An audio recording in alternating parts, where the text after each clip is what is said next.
Muri yeZimbabwe zvina kumira zvakanaka zvabura na Hopewell chimwono na Simba Chikanza vakomana vavo hondo yavo Hazvipere. Panapa chikuitika ndechekuti Hopewell chimwono akatanga aisa imwe tweet yake achibhasha Mutuli. So panapa pakubhasha Mutuli kwaari kuita Simba Chikanza vabuda vanzi muchero makati Mutuli this Hopewell chimwono wacho atori worse than Mutuli. So panapa pa tweet yaverenga yakakanyora akati we need to kill this false narrative that Mutuli was a successful technocrat before he joined the government. He wasn't successful in anything. He sank a bank and ran away with disposers money. He is a crook. He was just a university lecturer when he joined government. That doesn't make him a successful technocrat. Having a PhD doesn't make you successful. It simply makes you educated. Repeat after me. Mutuli should never be used as an example of a successful technocrat. He succeeded in nothing except conning people. Success requires evidence, not just talk. Zvinofanira kunge paine evidence. Sezvakaita vanhu vakaita sana Jimmy kuti mansion irapa,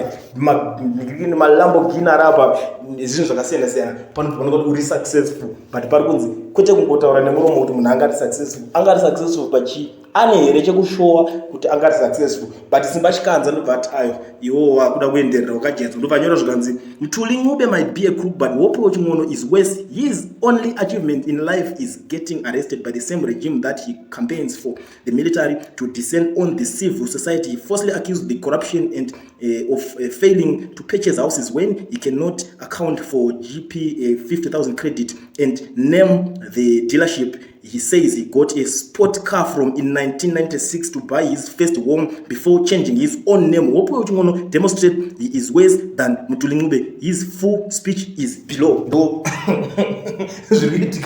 Hopewell chimwono wacho inotoriwo mbavha yakatonyanya haikwanisi kubudisawo zvayo zvayakati yakaachiva. Haikwanisi kutaura kuti mota yacho yekutanga masport car yaitenga akaitenga mari yacho aiwana kupa akaitenga kunani haasi kukwanisa kuti achizvibudisa. Ndo muri yeZimbabwe situation iri kuitika, vanhu havasi kupanana nguva yekuzorora. Hopewell chimwono ari pama1, Simba Chikanza ari kungobayirira because Hopewell chimwono haana nguva yekuzonyanya kupindura naSimba Chikanza, anenge achidhila nemagovernment echicho achipondora vanhu vemugovernment.